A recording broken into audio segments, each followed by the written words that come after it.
تمرین صفحه 24 کتابتون مربوط به بخش دنباله حسابی است. سوال اول گفته از بین دنباله های زیر دنباله حسابی رو مشخص کنید و در هر یک از اونها با تعیین قدر نسبت جمله 21 رو پیدا کنید. قسمت الف 3 10 17 24. 3 که شده 10 به اضافه 7 واحد شده. 10 که شده 17 به اضافه 7 واحد شده. 17 که شده 24 به اضافه 7 واحد شده. چون هر مرحله به اضافه یه عدد ثابت میشه، بنابراین این یه دنباله حسابی هست. حالا برای به دست آوردن جمله 21 که از ما خواسته، اول باید جمله عمومی رو بنویسیم.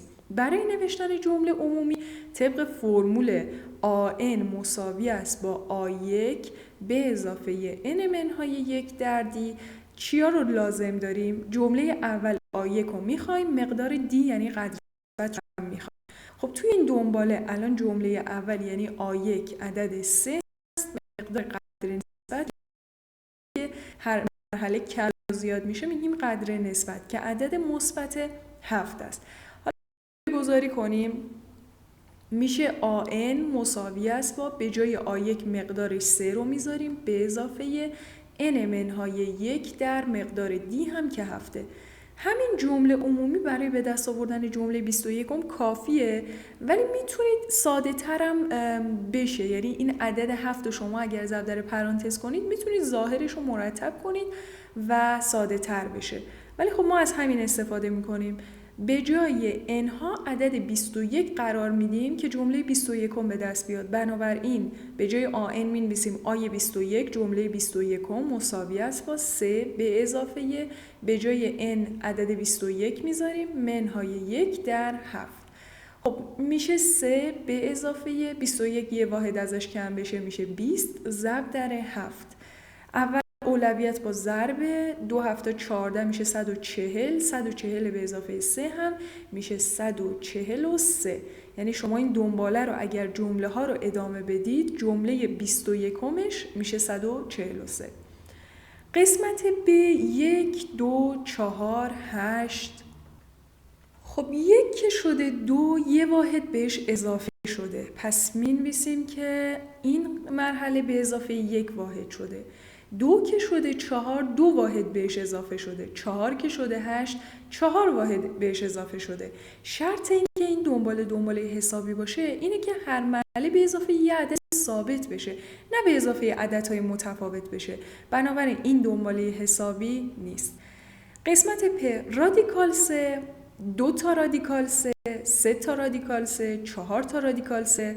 ببینید این یک رادیکال 3 ما میگیم که به اضافه یه رادیکال 3 دیگه شده که این یکی، این هم یکی، با هم میشه 2 تا رادیکال 3.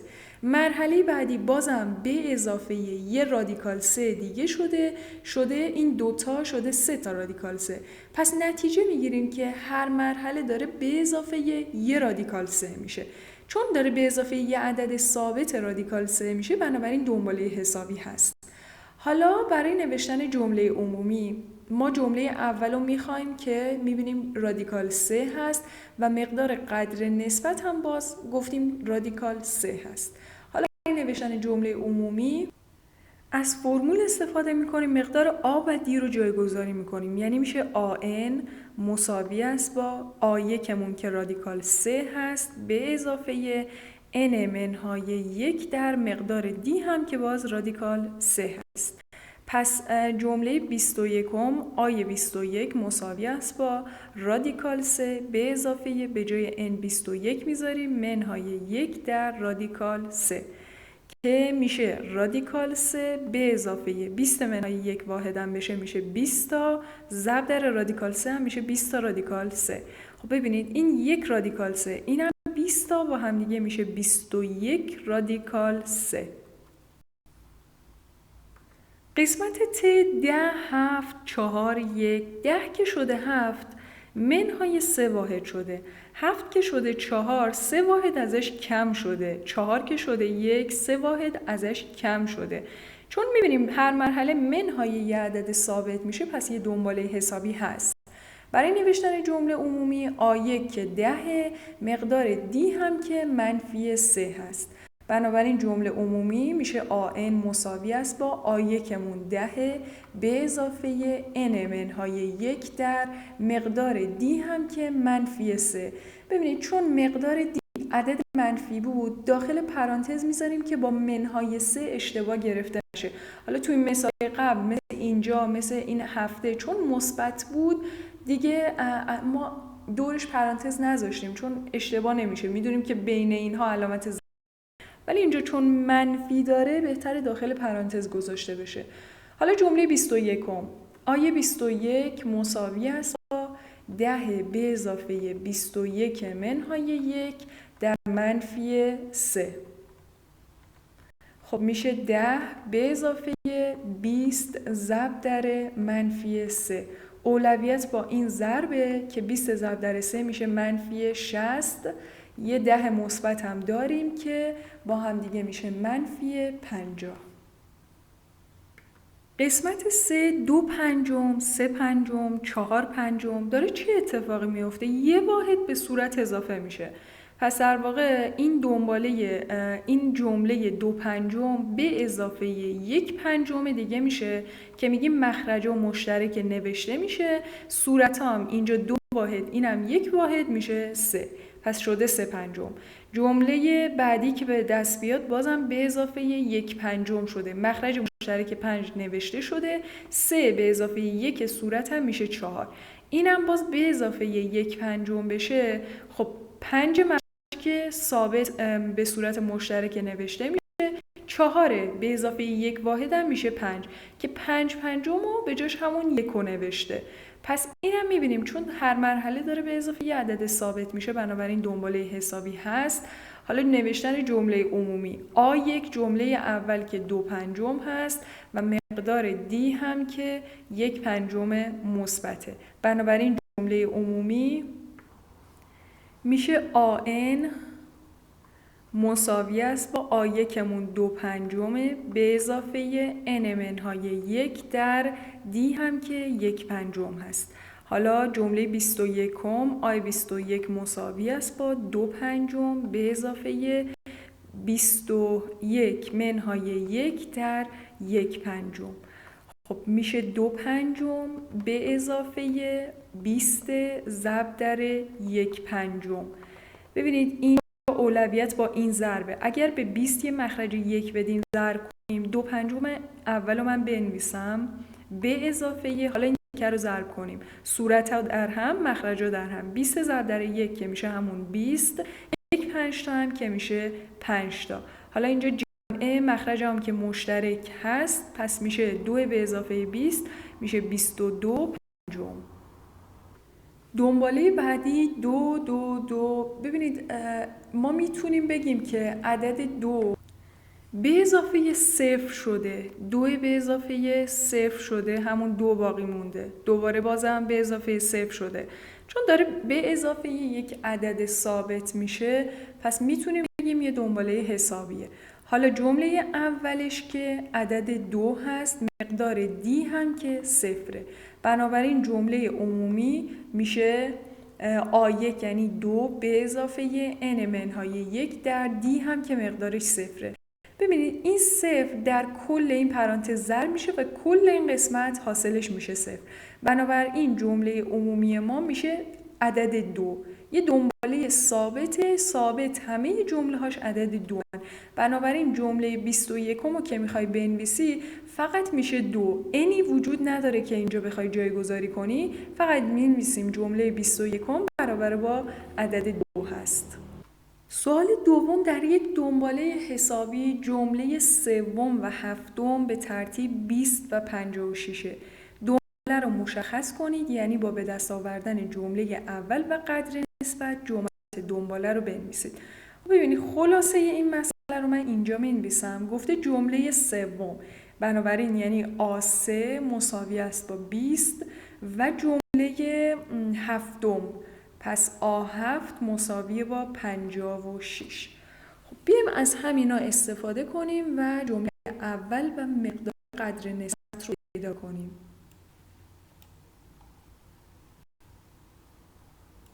برای حل همچین سوالایی از جمله عمومی کمک میگیریم. فرم کلی جمله عمومی دنباله حسابی به این شکل: آن مساوی است با آ1 به اضافه n منهای 1 در دی. بیایم هر کدوم از اینا رو داخل جمله عمومی قرار بدیم. ما میدونیم که آ3 یعنی اگر به جای n عدد 3 بذاریم حاصلش میشه 20، یعنی آنمون میشه 20. همینو من میخوام داخل فرمول بذارم. حاصل شده 20 وقتی که به جای nمون عدد 3 گذاشتیم، جمله سوم به دست اومده. پس میشه آ1 رو که نمیدونیم چیه، به اضافه به جای n عدد 3 میذاریم، منهای 1 در قدر نسبت هم که نمیدونیم چیه، به همین صورت میذاریم. حالا جمله هفتمی که حاصلش شده 56.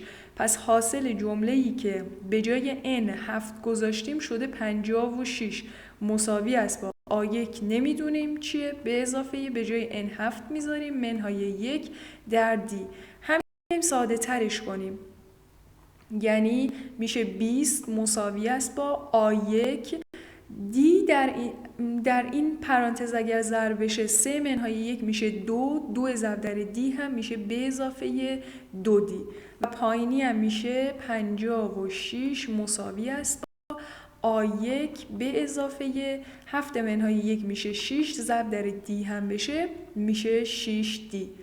حالا این به صورت یک معادله دو معادله دو مجهول اگر اینو در نظر بگیریم به راحتی میتونیم آ1 و دی رو به دست بیاریم. الان ببینید ضریب آها هر دوتا عدد 1 هست که نوشته نشده، کافیه یکی رو قرینه اون یکی کنیم. پس کافیه مثلا بالایی رو ضرب در یه منفی کنیم، این ضرب در منفی میشه، آ ضرب در منفی میشه و اینم ضرب در منفی میشه. حالا بیایم اینا رو با هم دیگه جمع کنیم، یعنی 56 منهای 20 واحد بشه چون علامت منفی شد، جواب میشه 36. آها هم که قرینه میشن میرن، اینا خط میخورن با هم دیگه، قرینه هم دیگه هستن. 6 دی هم منهای 2 دی بشه میشه 4 دی. حالا دو طرف رو تقسیم بر ضریب مجهول یعنی دی کنیم، یعنی عدد 4، این هم تقسیم بر 4 بشه، 4 با 4 میره، بنابراین مقدار دی برابر میشه با 36 تقسیم بر 4 هم میشه 9. حالا که دی رو داریم میتونیم توی یکی از این معادله‌های بالا جایگذاری کنیم، مقدار آر هم به دست بیاریم. مثلا من معادله اول رو می‌نویسم 20 مساوی است با آ1 به اضافه 2 دی. خب به جای دی عدد 9 رو بذاریم، 20 مساوی است با آ1 به اضافه 2 در عدد 9 که میشه 20 مساوی است با آ1 به اضافه 18. 18 رو طرف دیگه تساوی ببریم میشه 20 منهای 18 مساوی است با آ1، بنابراین حاصل آ1 عدد 2 میشه. خب حالا بیایم اینها رو داخل جمله عمومی بذاریم، یعنی آن مساوی است با آ1 مون عدد 2 به اضافه n منهای 1 در مقدار دی هم که عدد 9 شد جایگذاری میکنیم. حالا سوال گفته که ادامه سوال گفته جملات دنباله رو هم بنویسید. چند تا از جمله‌های اولش هم به دست بیاریم. یعنی مثلا جمله اول رو می‌خوایم به دست بیاریم، به جای n عدد 1 بذاریم، آ1 مساوی میشه با 2 به اضافه به جای n 1 میذاریم منهای 1 در 9. ببینید بدون نوشتن اینم میتونه جمله اول رو بنویسیم که اینجا حاصلش رو 2 به دست کنیم، ببینیم آیا هم 2 به دست میاد. الان 1 منهای 1 میشه 0 در 9 هم بشه کلا میشه 0. فقط آ1 میشه همون 2 که آوردیم. جمله دوم میشه 2 به اضافه جای n 2 میذاریم منهای 1 در 9 که برابر میشه با خب 2 منهای 1 میشه 1 9 تا میشه 9 تا به اضافه این 2 هم بشه میشه 11. جمله سوم رو بازم میتونید جایگذاری کنید، حاصلش رو به دست بیارید، یا اینکه از همین جمله بالا استفاده کنید. ما میدونیم دی ما 9 دیگه، الان جمله اول 2 به اضافه 9 واحد شده، 11 به دست اومده. جمله بعدی 11 رو به اضافه 9 واحد کنیم، جمله بعدی 20 به دست میاد، جمله بعدی میشه 29. پس کلا جملات دنباله رو بخوایم بنویسیم، یه چند تا رو بنویسیم، میشه عدد 2 و 11 و 20 و 29 و الاخر. سوال سوم، در یک دنباله حسابی مجموع 3 جمله اول 3 و مجموع 3 جمله بعدی آن 39 است. دنباله رو مشخص کنید. خب ببینید اگر جمله های یه دنباله حسابی رو بیایم به این صورت در نظر بگیریم، ما میتونیم جمله اول به صورت جبری بنویسیم آ1. به این جمله اول ما دی واحد اضافه میشه، جمله بعدی رو به صورت جبری بخوایم بنویسیم چی میشه؟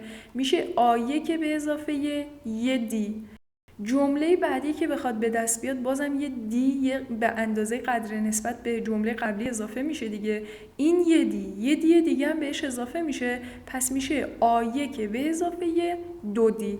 جمله بعدی یه دی دیگه اضافه میشه، میشه آ1 به اضافه 3 دی. جمله بعدی میشه آ1 به اضافه 4 دی و جمله بعدی میشه آ1 به اضافه 5 دی. این به همین صورت ادامه پیدا میکنه.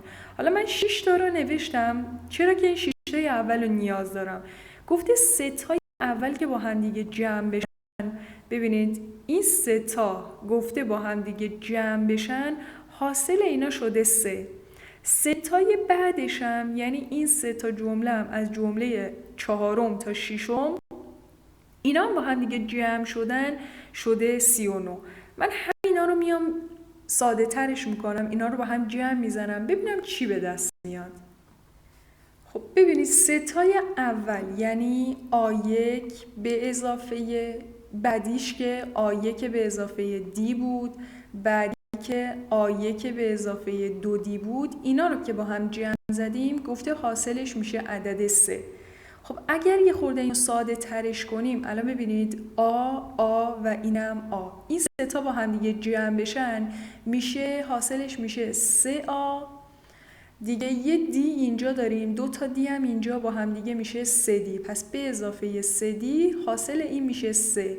این یه معادله، اینو نگه داریم. حالا قسمت بعدی 3 جمله بعدی هم با هم شدن 39، یعنی آ1 به اضافه 3 دی پس میشه آ1 به اضافه 3 دی به اضافه جمله بعدیمون شد آ1 به اضافه 4 دی به اضافه که آ1 به اضافه 5 دی بود. این هم دیگه جمع، سوال گفته جواب بشه 39. خب این یه آ، اینم یکی دیگه، اینم یکی دیگه، با هم دیگه میشه 3 تا آ1 و مقدار دیا 3 تا اینجا، 4 تا اینجا، 5 تا هم اینجا، 3 و 4 با هم دیگه میشه 7، 7 و 5 هم میشه 12 دی. پس اینجا میشه به اضافه 12 دی. طبق خود سوال حاصل اینا میشه عدد 39. خب ما الان به یک معادله رسیدیم. بازم ما الان 2 تا معادله داریم با 2 تا مجهول. ببینید 2 تا معادله داریم این معادله رو حلش کنیم. خب یه بار دیگه می‌نویسمش 3a به اضافه 3d مساوی با 3 شده. 3a به اضافه 12d مساوی با 3. خب میبینید که ضریب عدد 3، عدد a، مقدار a ضریب 3 کافی یک اون یکی کنیم، ضرب منفی کنیم. مثلا من بالایی ضرب در منفی کنم، اینم منفی میشه، منفی میشه. این دو تا که قرینه بودن دی داریم 12 3 جواب 9 دی مساوی است با 39 3 هم جوابش میشه 36. میخوایم در ضریب دی دو طرف 9 کنیم با ساده میشه، این مساوی میشه با عدد 4. حالا ما هم کافی دی به دست بیاریم. یکی از معادله ها رو من می‌نویسم 3a به اضافه 3d عدد جای دی 4 میذاریم، پس میشه 3a به اضافه 3 ضرب در 4 مساوی با 3. پس مساوی میشه با 3 تا میشه 3a به اضافه 3 4 تا میشه 12 مساوی با 3. 12 رو طرف طرف دیگه ببریم میشه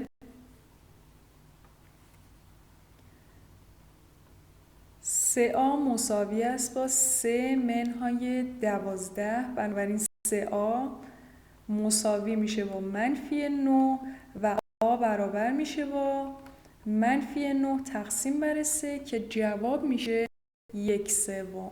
جواب میشه منفی 3. پس جمله عمومی میشه آن مساوی است با آ1 که شد منفی 3 به اضافه n منهای 1 در مقدار دی هم که 4 شد. حالا ساده ترش کنیم میشه آن مساوی است با منفی 3 رو مینویسیم 4 ضرب در n بشه میشه 4n. 4 ضرب در منفی 1 میشه منفی 4 که با این منفی 3 تا میشه منفی 7. بنابراین این میشه جمله عمومیه. ما برای نوشتن جمله های دنباله هم ببینید جمله اولمون شد منفی 3. جمله اول شد منفی 3. دیگه ما 4 هست. 4 واحد که بهش اضافه بشه جمله بعدیمون میشه 1. 4 واحد دیگه اضافه بشه به 1 میشه 5 9 و الی آخر. سوال 4 قسمت الف. دو جمله بعدی الگوی مقابل را با رسم شکل بیابید و نوع دنباله رو مشخص کنید. قسمت ب جمله عمومی خواسته و قسمت پ هم گفته جمله چندم میشه 397.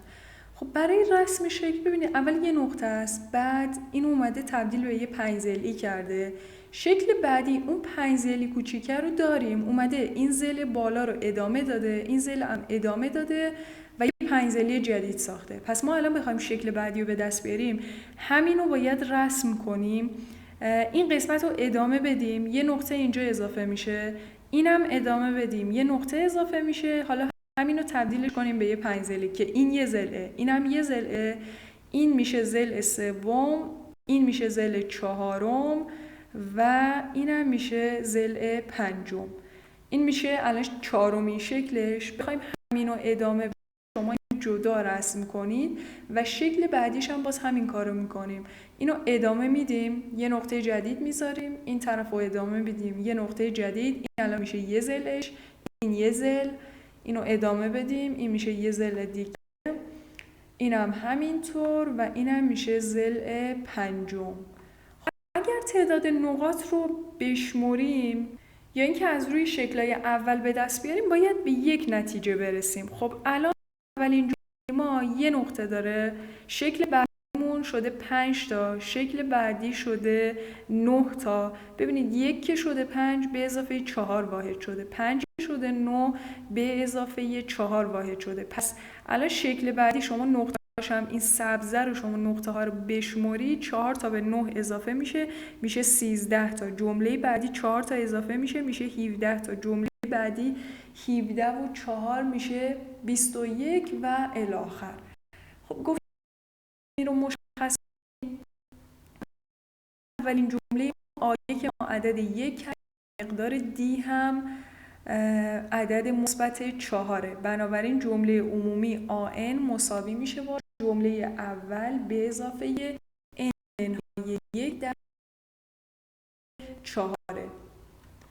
سوال بعدی گفته جمله چندم میشه 397. یعنی شما به جای این آن بیا 397 رو قرار بده ببین n چند میشه که بفهمی چندم بوده. خب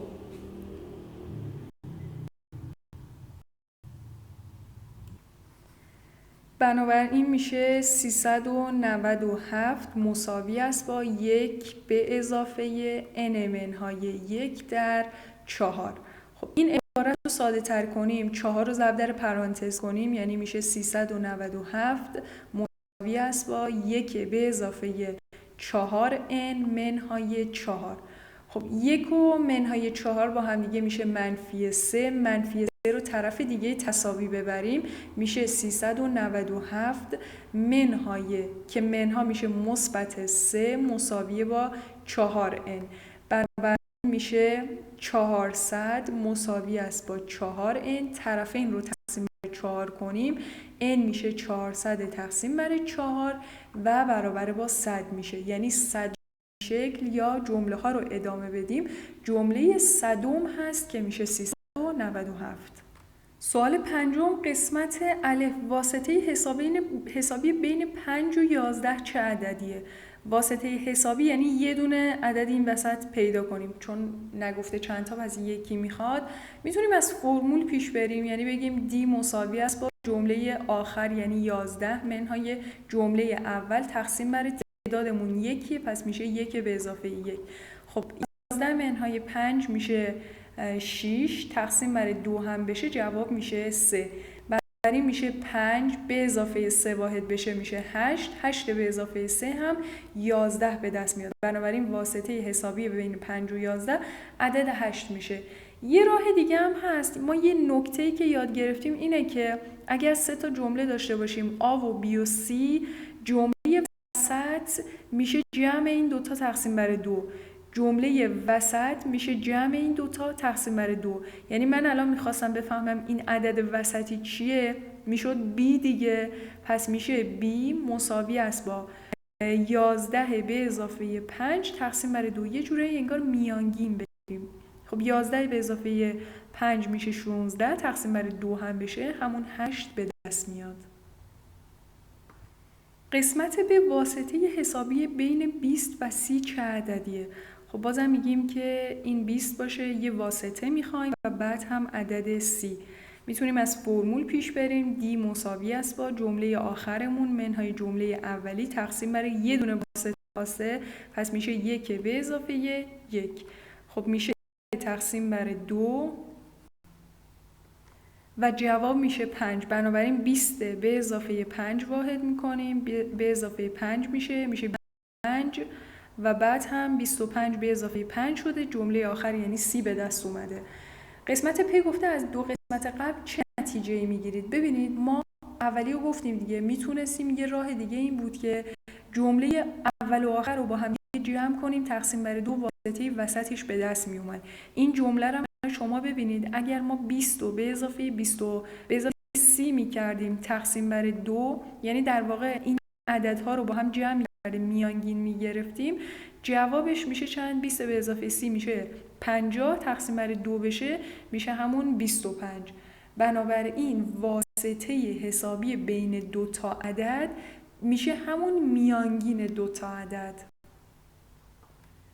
و اما سوال ششم، مسئله زیر در پاپیروس رایند آمده است، آن را حل کنید. 100 قرص نان را بین 5 مرد چنان تقسیم کنید که سهم‌های دریافت شده دنباله حسابی تشکیل دهند و 1/3 مجموع 3 سهم بزرگتر مساوی مجموع 2 سهم کوچکتر باشد. خب بیایم همین جمله ها رو تبدیل کنیم به جمله های یه دنباله حسابی.